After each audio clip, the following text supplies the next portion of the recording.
Hello दोस्तों, नमस्ते।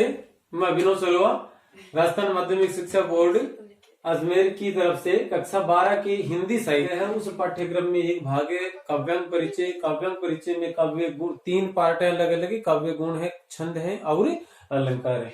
काव्य गुण नाम का जो पार्ट है वो कुल मिलाकर 2 नंबर का होगा। उसमें 2 प्रश्न पूछे जाएंगे, एक एक नंबर के। इससे पहले वाले दो वीडियो में हमने एक में तो काव्य और गुण के बारे में जाना, दूसरे में हमने प्रसाद गुण के बारे में जाना था। अभी काव्य गुण पर ये तीसरा वीडियो है जिसमें हम ओज गुण पर जानेंगे। ओज का मतलब होता है आवेग, उत्साह, जोश इत्यादि। तो हम यहाँ ओज गुण की परिभाषा का जिक्र यदि हम करें, उल्लेख करते हैं तो हम लिखेंगे जिस काव्य को, काव्य के बारे में हमने पहले वाले वीडियो में जाना था, जिस काव्य को पढ़ने अथवा सुनने से मन में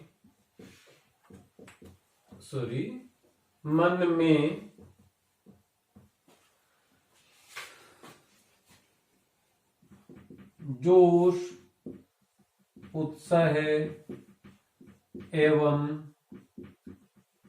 वीरता के भाव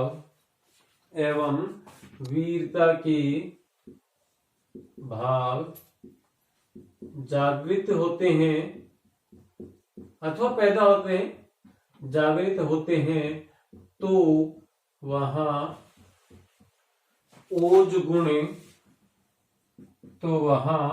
ओज गुण माना जाता है। ओज गुण किसे कहेंगे कि जिस किसी काव्य को पढ़ने अथवा सुनने से, कोई पढ़ने वाला भी हो सकता है, सुनने वाला भी हो सकता है, पढ़ने अथवा सुनने से मन में जोश, उत्साह एवं वीरता के भाव जागृत होते हैं, तो वहां, तो अर्थात वहां का मतलब उस काव्य में, उस रचना में कौन सा गुण माना जाएगा? ओज गुण माना जाएगा। इस गुण का संबंध अधिकांशतः है युद्ध के मैदान,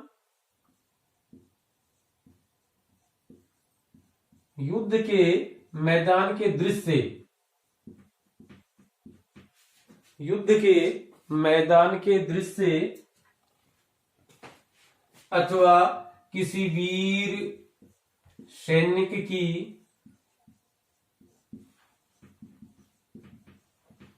वेशभूषा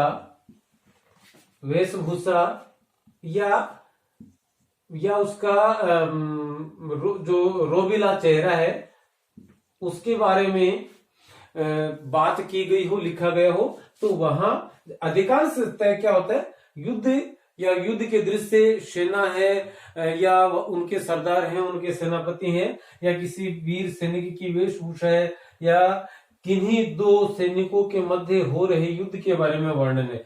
तो हिंदी साहित्य में हम देखते हैं कि हमारे एक कवि हुए हैं जिन्होंने शिवाजी के बारे में बहुत अच्छा लिखा है, शिवाजी के बारे में, और शिवाजी और मुगलों के बीच के जो युद्ध हुए थे उनके बारे में खूब लिखा उन्होंने, भूषण। तो भूषण के जितने भी पद हम हमारे पाठ्यक्रम में पढ़ते हैं, उन सभी पदों में हमें किस गुण की प्राप्ति होती है? ओज गुण की प्राप्ति होती है।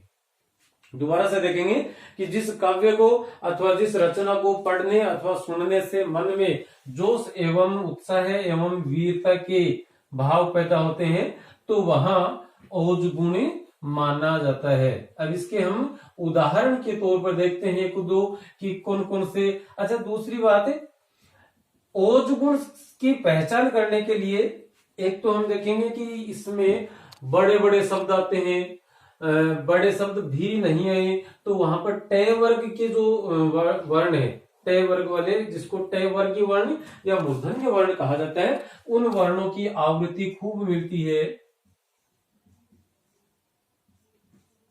इनकी आवृत्ति, इनको टय वर्ग भी कहते हैं अथवा इनको टय वर्ग अथवा मूर्धन्य वर्ण, ये मूर्धन्य वर्ण भी कहलाते हैं। इन वर्णों की खूब आवृत्ति होती है। वहां सामासिक पद होते हैं, समास वाले शब्द, जिन शब्दों में ऐसे शब्द इस्तेमाल होते हैं, ऐसे शब्दों का प्रयोग किया जाता है जिनमें समास पाए जाते हैं, तो लंबे समासिक पद वाले ऐसे शब्द वहां मिलते हैं। तो इसलिए ओजगुण की पहचान के लिए टैवर्गीय वर्ण होते हैं अथवा मूर्धन्य वर्ण और सामासिक पद, और इसके अलावा संयुक्त वर्ण भी इस्तेमाल होते हैं। इसके अलावा उसमें द्वित्व वर्ण भी इस्तेमाल होते हैं। द्वित्व वर्णों का प्रयोग भी देखने को मिलता है, वहां ओजगुणी माना जाता है कि जिस पद में द्वित्व वर्ण, संयुक्त वर्ण, सामासिक पद या टयवर्गीय वर्ण, जिनको हम मूर्धन्य वर्ण के नाम से जानते हैं, इनका इस्तेमाल हुआ हो तो वहां पर ओजगुणी माना जाता है। जैसे एक उदाहरण हमने कल उसके बारे में कुछ सुना था, सिर्फ यहां हम देखते हैं, मेवाड़ केसरी देख रहा, मेवाड़ केसरी देख रहा, रण में न केवल तमाशा था,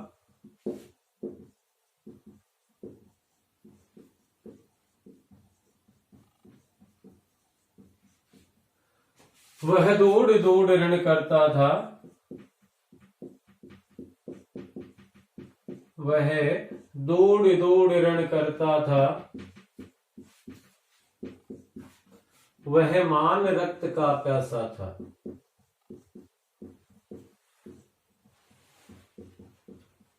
वह मान रक्त का प्यासा था। कवि ने वीरतापूर्ण शब्दों का इस्तेमाल करते हुए, और इसमें जैसे सामासिक पद भी हैं, जैसे आया है दौड़, एड़े एड़े आगे, या उत्क्षिप्त वर्ण आगे, तो कुल मिला के इसको हम पढ़ें तो देखिए कि मेवाड़ केसरी देख रहा है, इसको थोड़ा सा जोश के साथ बोला जाएगा। जो भी वक्ता होगा वो जोश के साथ बोलेगा, मेवाड़ केसरी देख रहा, रण में न केवल तमाशा था, वह दौड़ दौड़ रण करता था, वह मान रक्त का प्यासा था। इसमें बात हुई है महाराणा प्रताप और मानसिंह के बीच हल्दी घाटी का युद्ध का दृश्य है कि महाराणा प्रताप है या मेवाड़ केसरी, मानी के मेवाड़ का शेर, मेवाड़ का सिंह, वो रण में न के देख रहा, रण में न केवल तमाशा था, कि युद्ध के मैदान में वो कोई तमाशा नहीं देख रहा था, अपितु क्या कर रहा था, वह दौड़ दौड़ रण करता था, वह युद्ध करते हुए भाग रहा था या भागते भागते युद्ध कर रहा था और दुश्मन सैनिकों को मौत के घाट उतार रहा था। वह मान रक्त का प्यासा था। वह कौन था? मान सिंह के रक्त का प्यासा था। वह मान सिंह को हर हाल में मारना चाहता था, इस प्रकार से, और उसका वर्णन यहाँ पर आया है। ये तो इसका जैसे पहला उदाहरण हम देखेंगे। दूसरा इसी प्रकार का एक उदाहरण और देखते हैं कि युद्ध का दृश्य ये वह है रुंड गिरे गज झुंड गिरे। आप इसको देखेंगे, मतलब अपने आप ही जोश, वीरता, उत्साह के भाव उत्पन्न हो जाते हैं। है रुंड गिरे गज झुंड गिरे। गज, गज मानी हाथी। है रुंड गिरे गज झुंड गिरे, कट कट अवनी पर सुंड गिरे।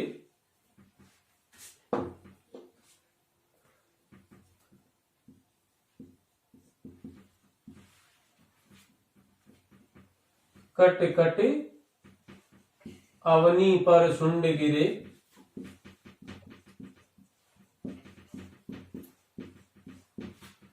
भू पर कट कट अवनी पर सुंड गिरे। भू पर है विकल वितुंड गिरे।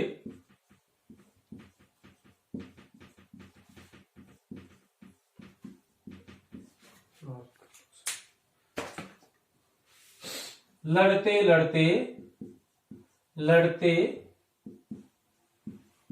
लड़ते अरि झुंड गिरे। अरि का अर्थ होता है दुश्मन।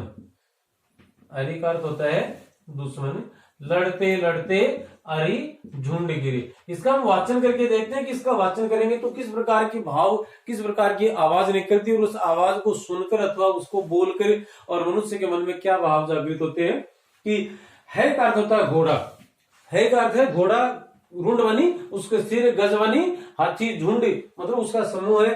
कट कट अवनी का अर्थ होता है पृथ्वी। अवनी का अर्थ है पृथ्वी, और शुंड का मतलब होता है हाथी की शुंड।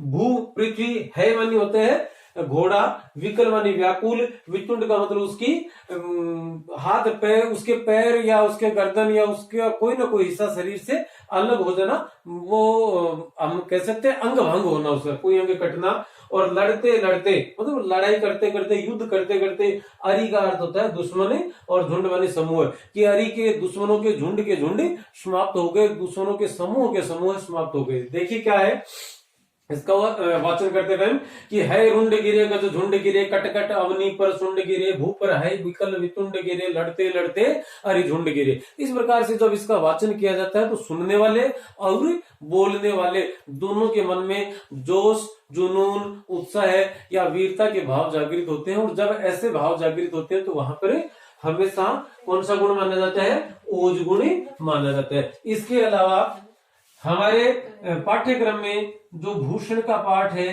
भूषण के जो पद है, वो भूषण के समस्त पद और किस गुण से लवरेज है, किस गुण से भरपूर है, ओज गुण, उनमें हर एक पद में बड़ी धूमधाम से आप ग्रहण कर सकते हैं, देख सकते हैं।